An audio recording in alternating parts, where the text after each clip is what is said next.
Most बंदे breakup के बाद क्या करते हैं पता है? बंदी को टेक्स्ट मैसेजेस भेजेंगे, उसके बाद एक्सप्लेन करने की कोशिश करेंगे एंड उसके बाद सारी चीज़ों को फिक्स करने की कोशिश करेंगे। एंड उससे वो अपने दिमाग में क्या सोच रहे पता है? ये सोच रहे कि अगर ये सारी चीज़ें करूँगा ना मैं एंड एग्जैक्टली मैंने परफेक्ट सही चीज़ बोल दी ना तो बंदी मेरी लाइफ में वापस आ जाएगी। लेकिन बिलीव मी मेरे भाई, इससे वो तुम्हारी लाइफ में वापस नहीं आने वाली, बल्कि जितने ज़्यादा तुम उसको मैसेजेस सेंड करते हो ना उतनी ही ज़्यादा वो तुम्हें कम मिस करती है। एंड आज मैं इस वीडियो में तुम्हें बताने वाला हूँ कि एग्जैक्टली ऐसी सिचुएशन में करना क्या होता है, जिससे है ना मे बी अगर वो तुम्हारी लाइफ में वापस आ सकती है तो वापस आ जाएगी। क्योंकि आज हम बात करेंगे 5 ऐसे साइकोलॉजिकल ट्रिक्स के बारे में जिससे वो तुम्हें मिस करना स्टार्ट कर देगी। तो ध्यान से सुनना ये वीडियो, ओके? एंड प्लीज़ तुम्हारी लाइफ में इस वीडियो को इम्प्लीमेंट करना, बिकॉज अगर इम्प्लीमेंट नहीं किया तो कोई फायदा नहीं है इस वीडियो को देखने का। Move 1, disappear without announcement. Breakup के बाद है ना बंदे पैनिक में आ जाते हैं। उनको क्या चाहिए होता है पता है? आंसर चाहिए होता है, उनको क्लोजर चाहिए होता है एंड उनको सारी चीज़ों को एक्सप्लेन करना होता है कि अरे यार ये सारी चीज़ें इसलिए की थी मैंने क्योंकि ये हुआ था वो हुआ था एंड इसी वजह से ये सारी चीज़ें हुई थी। बट यहाँ पे मेरे भाई एक प्रॉब्लम है, तुम उस चीज़ को कभी भी मिस नहीं कर सकते जो तुम्हारी लाइफ में हमेशा अवेलेबल रहती है। अगर तुम उसके लाइफ में अवेलेबल रहोगे, प्रेजेंट रहोगे मेरे भाई, तो मिस्ट्री खत्म हो जाएगी, अनसर्टेनिटी नहीं रहेगी, क्यूरियोसिटी कैसे आएगी बंदी के दिमाग में, एंड ना ही इमोशनल टेंशन होगा। एंड टेंशन नहीं होगा तो अट्रैक्शन को भूल जाओ। एंड जैसे ही तुम उसकी लाइफ में से चले जाते हो ना, सबसे पहले तो वो रिलीफ फील करती है कि अच्छा हुआ साला चला गया, ठीक है जान छूटी मेरी। लेकिन उसके बाद उसके दिमाग सोचने लगता है कि अरे यार इसने थोड़ी सी भी ट्राई क्यों नहीं की, इसने थोड़ा सा भी एक्सप्लेन करने की कोशिश क्यों नहीं की, अरे यार ये किसके साथ होगा, अरे यार ये मुझे इतना ज्यादा इजीली भूल गया क्या। एंड अब मेरे भाई वो तुम्हारे बारे में सोच रही है। तो साइलेंस है ना वीकनेस नहीं है, silence is actually a pressure. तुम प्रेशर क्रिएट कर रहे हो वहां पे। Move 2, let her story collapse. Breakup के बाद है ना बंदी उसके दिमाग में एक स्टोरी क्रिएट करती है कि अरे यार ये बंदा है ना मेरे लिए सही नहीं है, अरे यार मुझे इसे ब्रेकअप कर लेना चाहिए क्योंकि ये बहुत ज़्यादा नीडी हो रहा है, अरे यार मैं अपनी लाइफ में ना बहुत ज़्यादा अच्छा डिजर्व करती हूँ। एंड अब बंदे यहाँ पे क्या गलती करते हैं पता है? वो इस स्टोरी को आर्ग्यू करते हैं, अरे नहीं यार मैं इतना नीडी नहीं हूँ यार, नहीं कर रहा है मैं यार सारी चीज़ें, मैं ऐसा नहीं हूँ यार, मैं तो इतना अच्छा हूँ। एंड ओवर एक्सप्लेन करना स्टार्ट कर देते हो तुम, लंबे लंबे पैराग्राफ्स भेजने लगते हो, डिफेंड करने लगते हो and you are trying to prove yourself. And ये सारी चीजें बस एक ही प्रॉब्लम क्रिएट करता है, ये उसकी स्टोरी को है ना कंफर्म कर रहा है कि हाँ ये बंदा साला ऐसा ही है। तुम्हें इस सिचुएशन में करना क्या चाहिए पता है? कुछ भी मत बोलो and just improve yourself quietly. Because जब तुम्हारा बिहेवियर उसकी स्टोरी से मैच नहीं होता ना, तब उसका दिमाग डाउट्स क्रिएट करना स्टार्ट करता है कि अरे यार कहीं मैं तो गलत नहीं थी ना। एंड डाउट्स रियली में बहुत ही ज्यादा पावरफुल है। तो यहाँ पे लेसन सिंपल है, हमें बंदी को बार बार कन्विंस नहीं करना होता, हमें क्वाइटली अपने आप को इम्प्रूव करना होता है, चेंज करना होता है। Move 3, upgrade your life quietly. अब यहाँ पे बंदे फेक करना स्टार्ट कर देते हैं। सबसे पहले तो वो जिम जाके सेल्फीज खींचेंगे, फिर अपना लाइफस्टाइल शो करेंगे एंड फिर ऐसे दिखाएंगे कि देख यार मैं तो है ना अपनी लाइफ में बहुत ज्यादा अच्छा कर रहा हूँ।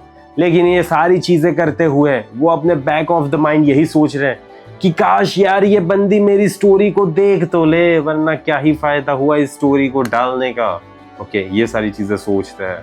एंड मेरे भाई तुम्हारी एनर्जी जब भी ऐसे चीख चीख के बोल रही होती है ना कि तुम्हें उसके पास से वैलिडेशन चाहिए, तुम्हें उसके पास से अप्रूवल चाहिए, तब तक कभी भी ये चीज तुम्हारे लिए वर्कआउट नहीं होने वाली। अगर तुम ये सारी चीजें उसके लिए कर रहे हो तो तुम अभी अपनी लाइफ में मूव ऑन नहीं कर रहे। रियल अपग्रेड तब आता है जब तुम्हारी लाइफ का एक स्ट्रक्चर होता है, तुम्हारे पास डिसिप्लिन है, तुम्हारे पास कंसिस्टेंसी है, तुम तुम्हारे मिशन पे फोकस्ड हो एंड तुम्हारे इमोशंस पे कंट्रोल है। एंड ये सारी चीजों को तुम्हें आराम से करना है। कॉन्फिडेंस है ना फील हो जाता है, उसे चीख चीख के बोलने की जरूरत नहीं होती है। एंड इससे क्या होगा पता है? वो तुम्हारे बारे में किसी और के पास से सुनेगी, या तो फिर वो टाइम टू टाइम तुम्हारे बारे में अपडेट ले रही होगी किसी और के पास से, या तो फिर स्टोरीज देख रही होगी किसी और आईडी से। एंड सडनली उसे फील हो जाएगा अरे यार ये तो वो सेम बंदा है ही नहीं, क्या मैंने ब्रेकअप करने में कोई गलती तो नहीं कर दी ना। एंड मेरे भाई अगर तुम्हें तुम्हारी लाइफ में ये फील हो रहा है कि वो बंदी इंटरेस्ट लूज कर रही है,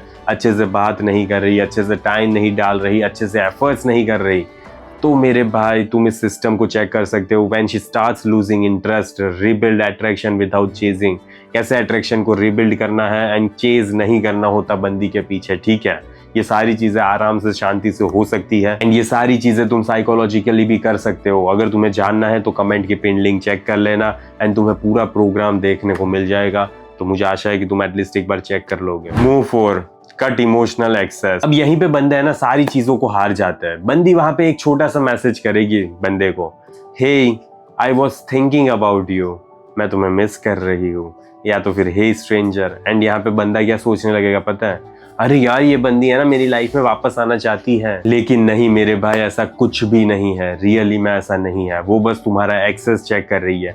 वो देखना चाहती है कि अभी भी ये बंदा विदाउट एनीथिंग ओके मुझे एक्सेप्ट करेगा या तो फिर नहीं करेगा, ये अपनी लाइफ में आगे बढ़ा है या तो फिर अभी भी वही साला लूजर है। एंड अगर तुमने यहाँ पे बहुत ज्यादा फास्ट रिस्पॉन्ड किया ना तो तुम यहाँ पे क्या बन जाओगे पता है, इमोशनल सपोर्ट, एक बैकअप का ऑप्शन या तो फिर एक कन्वीनियंट फ्रेंड। ये चीज याद रखना कि वो तुम्हें कभी भी मिस नहीं कर सकती अगर तुम्हारा एक्सेस अभी भी उसके पास है। तो अब बात करते हैं तुम्हें ऐसी सिचुएशन में करना क्या है। सबसे पहले तो रिएक्ट नहीं करना है, उस मैडम की डिमांड पे वहां पे अवेलेबल नहीं रहना है। एंड कभी भी ऐसे ब्रेड क्रम्स को है ना रिवॉर्ड मत किया करो। तुम दोनों का कोई भी कमिटमेंट नहीं है, इसीलिए एक्सेस नहीं देना है उसे। Okay, move 5, move on for real. अब ये है ना हार्डेस्ट पार्ट होने वाला है, बिकॉज तुम साइलेंस को फेक कर सकते हो, डिस्टेंस को फेक कर सकते हो, कंट्रोल को फेक कर सकते हो, लेकिन तुम्हारी एनर्जी को फेक करना बहुत ही ज्यादा मुश्किल होता है। मोस्ट बंदे अभी भी उस बंदी का सोशल मीडिया चेक कर रहे होंगे,